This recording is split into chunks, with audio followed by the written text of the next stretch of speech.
afternoon and welcome to a special pre-Vic Bowl edition of Gridiron Victoria TV here on Channel 31, the show that brings you all the highlights of the best American football being played on these shores. Now, to bring us through the upcoming final series, we're joined by a couple of guys who'll be playing a huge role in this year's Div 2 Vic Bowl final. Royals quarterback Blair Black and Melbourne Uni Royals head coach and GV president Dan Levin. Welcome to the program, guys. Thank you very much. Thank you. You must be pretty excited, Blair, heading into the finals. Can't wait. Never played in the finals before, so I'm very excited, and we'll be damned if I let this one slip by. And Dan, you must be pretty happy also having your team playing up in the finals this year. Yeah, it's a testament to the hard work that our guys and coaching staff have put in since the end of last season, so it's a good place to be.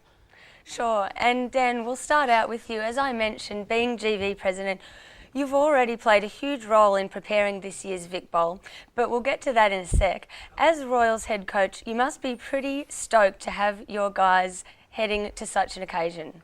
Absolutely. As I said before, our coaching staff have worked really hard over last year's offseason to improve on the previous year's results. We didn't finish where we wanted to last year. We hoped to have a final spot, but that didn't happen, so we put in a lot of effort in the offseason. Our players put in a lot of effort in the offseason, so to be where we are now compared to where we were, it's a great place to be. And last year your boys finished fourth in their maiden season and finished on top this year. They've obviously matured in the off-season, and it was evident from the get-go when you defeated the champions, the Raiders, in round one. At what point in time did the Royals go from being a mediocre side not finishing in the finals to league leaders in the Vic Bowl, and what were the major factors? Well, probably the turning point of the season was when this guy registered. It's without a doubt, the quarterback is the most important part of a team. You always hear it when a team loses their quarterback, there goes the season. Well, when we got Blair, we went from being an average team with a good enough quarterback, but Blair just took us to a completely different level. So, not to get his head too big, but that's, that was a big part of our success this year. And Blair, you've certainly played a major role alongside some very talented wide receivers and running backs on game day. It must make Dan's job much easier as you lead a very talented offense. With this in mind, does it give you guys confidence on game day? Yes. Short answer, yes. Long answer is we're confident on game day because, like you said, we have the skill positions we're pretty stacked, and it's going to be good to be able to reload in this week off and come back and score a lot of points because that's I think what our offense is about. That's what every offense has got to be about, but scoring a lot of points, as many as we can and as quickly as we can. And when we've done that, it's been a positive result. And now tomorrow your Vic Bowl opponents will be decided in the Div 2 preliminary final between the Barbarians and the Raiders. Certainly neither side can be underestimated on the main stage whatsoever. Let's start out with the Raiders, reigning champions, 2 great games against you this season. How would you rate them? They're good. Like I said, the Vic Bowl's got to go through the defending champs, and we were able to knock them off at both times we played them this season, but both were excellent games, and I wouldn't say that I want to see them more than I want to see anybody else. They're good. They're good. And what about the Barbs? They're the only Div 2 side to get the better of you this season, 8 points to 6 out in Berwick. Certainly not an easy task going up against Ralph Maggio's boys. No game is easy, and certainly we would like to hang another one on them. And I heard him say earlier, it's not about revenge, but that would make it a little bit sweeter to beat somebody that beat you in the regular season. But the regular season doesn't matter. It's all about the Vic Bowl, and so I'm not concerned with who we play. Whoever we play, we're gonna try to play our game and score a lot of points. The Royals in particular have looked very competitive against Div 1 sides this year, only narrowly being defeated by the Crusaders by the 1 TD and even taking the lead against the Berwick Miners.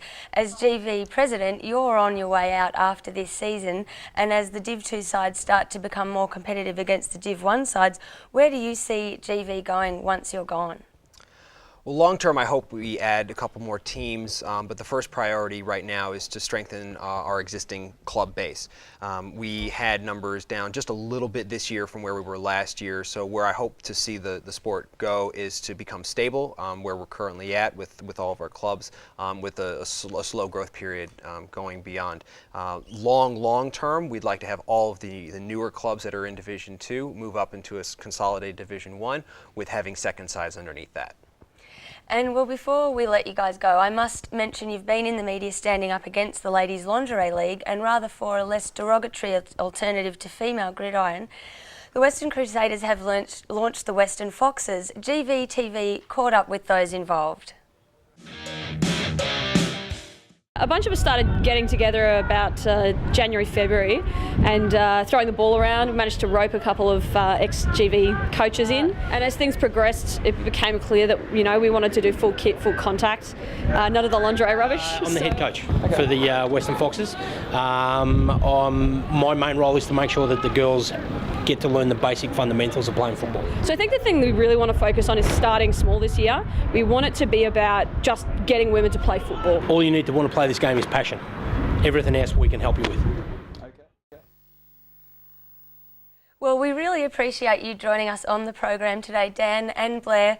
Good luck for the upcoming Vic Bowl and good luck for all your future endeavours. And well, just as the senior season concludes, the junior season begins, and after the break we'll catch up with Heather Buzzer, head coach of the Monash Warriors junior team. Stay tuned.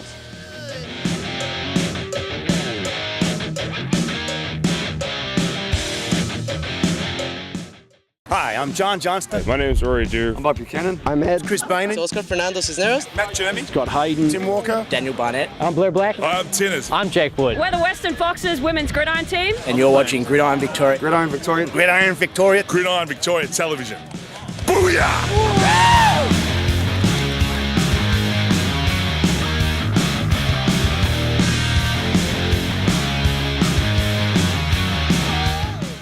Hi and welcome back to this pre-Vic Bowl special of GVTV. Before the break we caught up with GV President Dan Levin and Royals QB Blair Black, who told us all about the senior Div 2 season that's concluding on Sunday the 26th of August in the annual TGI Fridays Vic Bowl being held at Moorabbin Oval. But don't worry, there's still gridiron to be seen and played, especially by boys aged 14 to 18. About a month afterwards, the 2012 Junior Gridiron Victorian season will commence.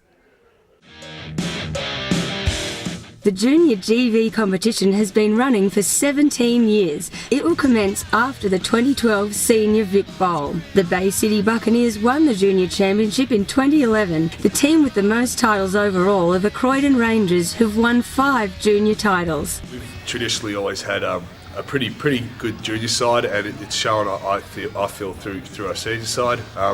Because the kids get experience in playing the game. It's only 9-man football, but they get experience about how to tackle, how to run with the football. I think you get great opportunities as a junior. I myself have done state and played in the World Cup qualifier along with probably a dozen other kids around the league. You get a kid who's 15 years old, comes down and plays 4 years of juniors, and then comes up to seniors. He has a lot more impact on the game than someone who is just fresh and just starting off. If you want to get involved with the juniors, as always, head to gridironvictoria.com.au. And now to tell us more on the juniors is Heather Buzzer, who's head coach of the Monash Warriors junior team. Hi Heather. Hi. Welcome to the program. Thanks. Heather, the Warriors senior side are off to the Vic Bowl. You must be pretty happy about that and pretty excited about the junior season about to kick off. Yes, definitely. The Warriors senior boys have worked really hard this year to get where they have been, as well as the Barbarians. So as a club, we're really excited to have them in the Vic Bowl. And our juniors have been working hard, so we're hoping for a three-peat this year, I guess. And so exactly how does recruiting and scouting work for the Warriors, and how does it differentiate from other sides looking to field a junior team? I think as a junior league, we do a very good job of word of mouth and players coming to play with their friends, which is really good for the juniors, as well as through their schools or seeing gridiron on television. A lot of them are really interested to give it a go. And what is the exact structure of the junior season? What grounds do they use, and how hard are the boys pushed to perform to their maximum whilst learning new skills and a new game in general? Look, I think they do a very good job. Our junior season is very much similar to our senior season in the grounds we play on, and most of the senior clubs have a junior division team. In terms of learning the game, it's always very difficult to start up I guess it's a new language for a lot of them, but they come from sports like Aussie rules and rugby and basketball and soccer, and even those guys that have never played sports before, I think they really do a good job of picking up the game and doing really well. And is it difficult dealing with parents, working with around the kids' studies and convincing them that their boys will be safe on the field? As all our junior coaches are very skilled at teaching correct technique to our junior players to ensure they do stay safe. But also Gridiron has a very strong tradition of the student athlete and academics going with it, and we've really tried to follow that this year, especially at the Warriors where we've got a new academic program. Okay, and there have certainly been some kids that have pulled out early due to the physicality and others that have struggled it out in international success. What in your mind are the best success stories with Gridiron Victoria's junior program? We've had a lot of players from all across the league go on to be very successful, whether at state or Australian team level. We've also had a couple of players in the last few years go on to get college scholarships, including Rory Dew and Adam Gotsis, who've ended up at the University of Incarnate Word and Georgia Tech. And you're personally very dedicated to the game. You went to Austria for the 2011 IFAF World Cup as medic for Australia. With such an experience like that, you must have a great knowledge of the game from seeing elite national sides from Europe, Asia and North America. What can you bring from that to your playing group this upcoming season? It was definitely a privilege to see such a high level of the game. I think what we've been able to bring back to the club is trying to teach a better understanding of the game as a whole. A lot of the players learn their own position really well, but to understand what the person next to you is doing, what they're doing on the other side of the ball, makes you a better all-around player, and I think our assistants are working hard to get that done this year as well. And just before we move on, how do you think tomorrow's game might play out? Oh look, I've got to go for the Warriors and the Barbs in the Vic Bowls. I think we're very proud of them at our club, and I think they'll all do a really good job and come away with the win. And so if you're sitting at home, not too inclined with GV, wondering what all this Vic Bowl business is, here's a little indicator to what will be in store for the 2012 Div 1 and Div 2 Vic Bowl finals.